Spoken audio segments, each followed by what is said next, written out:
Troisième et dernier jour du Conseil de la Fédération, Gaétan, une conclusion légère et imprécise, c'est ce que tu me disais?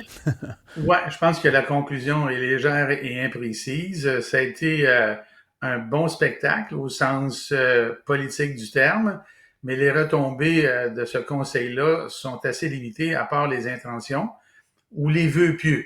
Alors, c'est très clair que quand on considère que le conseil était mené par Doug Ford, qu'on allait parler d'économie pure, et c'est exactement ce dont il a été question, d'économie pure, beaucoup moins de revendications auprès du gouvernement fédéral, mais il y a eu quelques revendications quand même, des revendications très précises, particulièrement en immigration et à la fin en santé, et entre les deux, sur certaines lois. Je les passe les trois rapidement en Mhm. revue, là.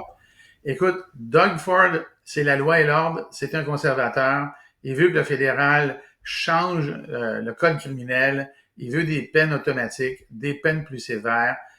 Il est plus dans ce qu'on a vu aux États-Unis dans le passé. Là, tu fais tel crime, tu t'en vas en prison pour longtemps. C'est le genre de discours qu'il tient, et il tient de façon très articulée. Sur le plan économique, ben, c'est Doug Ford qui menait le point de presse, mais tout le monde était derrière lui, sauf peut-être le Québec. Ben, c'est pas compliqué. Nous, on est une province manufacturière, les autres avaient des ressources. Libérons-nous de la réglementation actuelle et libéralisons le marché. Ça se résume à ça. Et puis, le troisième sujet, qui sont les demandes classiques, bon, on a parlé un peu des transferts, mais je Ouais. te dirais que celui qui a été le plus faible à cet égard-là, puis même les autres ont été faibles parce qu'on n'a pas parlé. Le seul qui en a vraiment parlé à la demande d'un journaliste, c'est François Legault. Et quand François Legault s'est un peu mis les pieds dans les plats hier en disant oui, mais là, le fédéral, avec la défense, ça va être difficile financièrement, mais il faudrait faire un effort. C'est comme s'il donnait à Mark Carney toutes les raisons de ne justement pas faire d'effort. D'autres premiers ministres ont un peu suivi derrière, mais l'enjeu était purement économique, là. C'est Hmm. manufacture, ressources naturelles, oléoduc.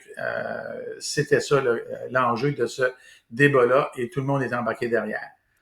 Donc, tu dis vœux pieux essentiellement. Bon, il y a eu quelques annonces hier, mais en fait, c'était des annonces qui étaient un peu déjà téléguidées, un peu déjà annoncées. Tu nous disais hier que le Québec avait, je sais pas, j'essaie de retrouver tes mots, pas fait mauvaise figure, mais semblait être un peu laissé de côté, peut-être dans certaines conversations. As-tu senti qu'aujourd'hui, François Legault reprenait un petit peu plus le devant de la scène?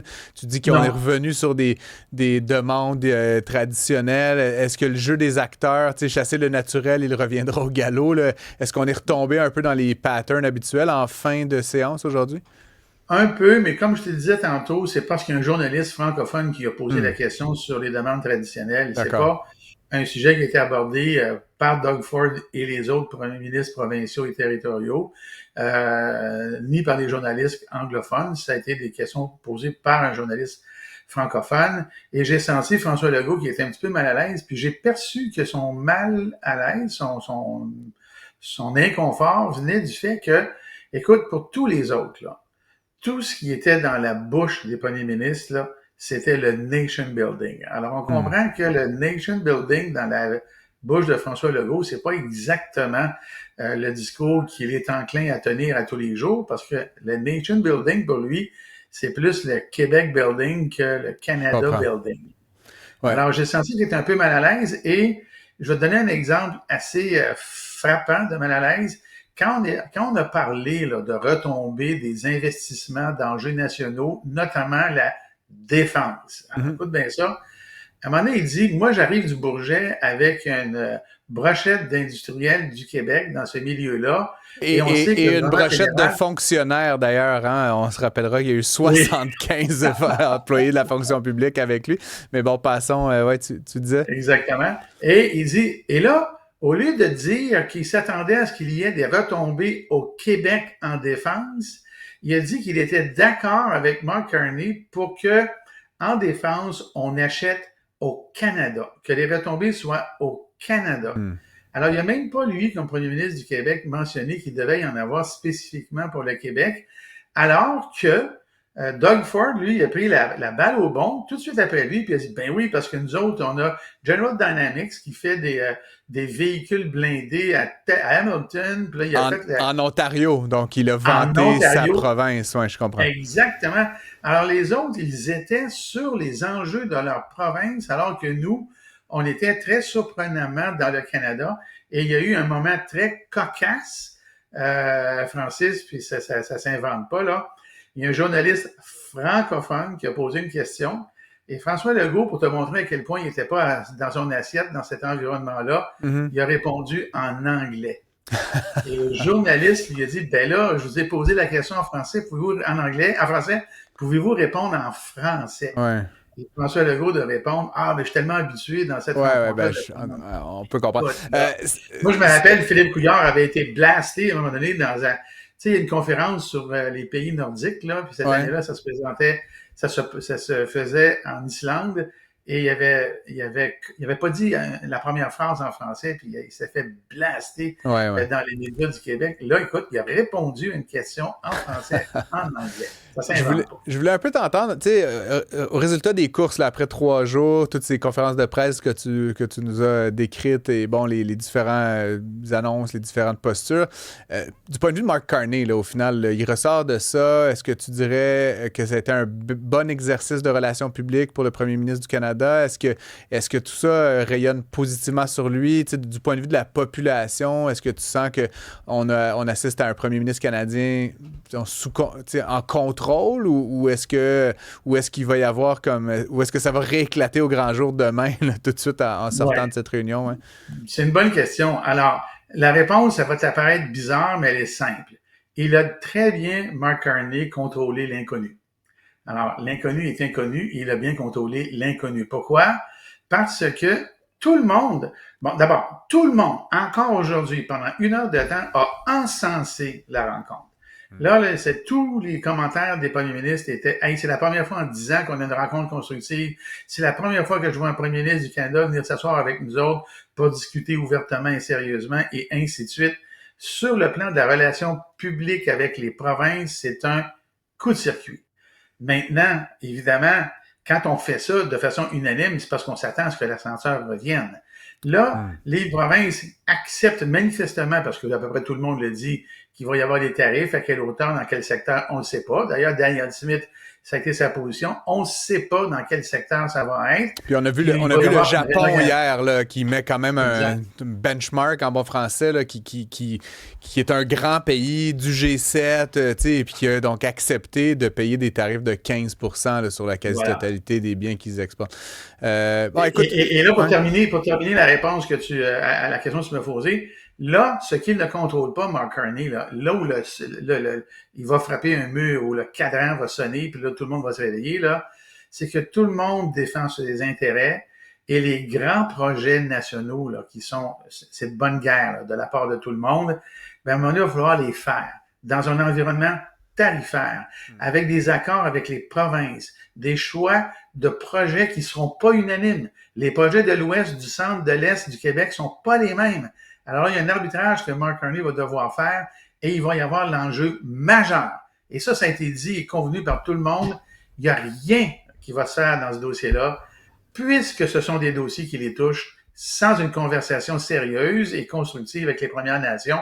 Je te dirais aujourd'hui que l'enjeu, là, il n'est pas dans les provinces, il est d'abord et avant tout chez les Premières Nations. Évidemment, chez Trump en partant, là, mais quand on revient au Canada, là, les projets sont tellement liés aux ressources naturelles, aux pipelines, ce genre de choses-là, que les Premières Nations vont avoir un pouvoir. Il y en a qui on le voit d'ailleurs ces derniers jours à Québec avec le projet de loi 97 sur la réforme là, du régime forestier. Les Premières Nations ont un rôle important à jouer. Ils sont pas contents. Bref, on y reviendra sur ce sujet-là. Je voulais t'entendre un petit peu là, sur Pierre Poilievre. Il y a ces 2 instigateurs là, du convoi de la liberté qui ont été condamnés. On en a su plus sur leur peine ces derniers jours. Et là, Poilievre Poilievre joue sur une drôle de corde raide, à savoir, bon, trop se rapprocher du convoi. Se rapprocher du convoi, ça plaît à une certaine base là, quasiment MAGA canadienne, mais trop s'en rapprocher, évidemment, ça peut déplaire à certains conservateurs plus modérés. Tu dis qu'il aurait fait une intervention inappropriée dans ce dossier-là. Oui, parce que au moment où on se parle, Pierre Poilievre, il est un peu en suspens parce qu'il devra faire face d'abord à une élection, il va la gagner, là, c'est sûr, et après un vote de confiance. Mais là, tout le monde chez les conservateurs a compris que la raison première pour laquelle il n'a pas été élu, c'est évidemment Trump, mais au Canada, c'est son attitude, sa personnalité, son discours. Et là, il y a une chance, dans une période creuse politique canadienne interne, de se refaire une image. Et là, il décide de sortir à propos du procès des deux protagonistes du Convoi de la liberté. Il décide de sortir contre le système de justice au Canada et bien des gens lui reprochent d'avoir l'air de Trump. Mais là, qu'est-ce qu'il dit, Pierre Poilievre? Il dit, ça n'a pas une minute de bon sens. Les procureurs fédéraux exagèrent. Les peines recommandées, parce que quand il y a une poursuite, la poursuite recommande le procureur. Une grosse peine, là, ouais, c'est ça. C'est normal. Là, il trouve que c'est exagéré et il va jusqu'à dire que c'est une vengeance politique. Écoute, c'est pas un député d'arrière-ban, là. C'est un potentiel premier ministre. Il aurait pu, il y a quelques jours, quelques semaines, être premier ministre. Est-ce qu'on accepterait qu'un premier ministre au Canada attaque le système de justice en disant le procureur général en chef du Canada fait une vengeance politique en fonction du procès qui est devant lui? Et ça, c'est du Trumpisme. C'est ça qui fait Trump à la journée longue. Alors, il fait de l'ingérence dans un procès et il fait des commentaires qui sont de nature complotiste, mais pure et simple. Et après ça, il voudrait redevenir le chef, rester le chef et être premier ministre du Canada. Je trouve qu'il se nuit et c'est pas du tout approprié. Ben oui, c'est ça. Ben donc, comme je le disais, c'est antagoniser quand même un certain centre-droit là, qui pourrait être tenté de choisir les conservateurs, mais en se rangeant dans la frange extrémiste là, du convoi de la liberté, là, un peu conspi. Là, puis franchement, ces deux protagonistes-là, là, c'est quand même des singuliers personnages, là, un peu libertariens, anti-vax. On se plaît à dire au Canada qu'on est différent des Américains, mais il y a certains comportements et certaines attitudes socio-politiques qui traversent les frontières. Et ça, ce genre de commentaires-là et de comportements-là, il vient pas du Canada, là. Il vient du Sud. Ben, il vient du Sud, puis c'est là où, justement, on dirait que Pierre Poilievre n'a pas compris le message, entre guillemets, un message d'ailleurs qu'on a vu dans plusieurs autres pays qui ont choisi là, de défaire des candidats un peu populistes, un peu de droite, qui étaient justement perçus comme étant trop alignés avec Donald Trump. On l'a vu dans plusieurs élections au cours des derniers mois, de se ranger dans une rhétorique là, anti-système de justice. Là, effectivement, ça s'apparente beaucoup à ça. Écoute, c'est un plaisir, comme toujours, Gaétan, de jaser avec toi. Je voulais couvrir la question des CPA. On y reviendra peut-être demain là, si ça continue. Revenons-y demain. À faire grand bruit. Oui, tout à fait. Merci et on se retrouve même place, même heure demain matin.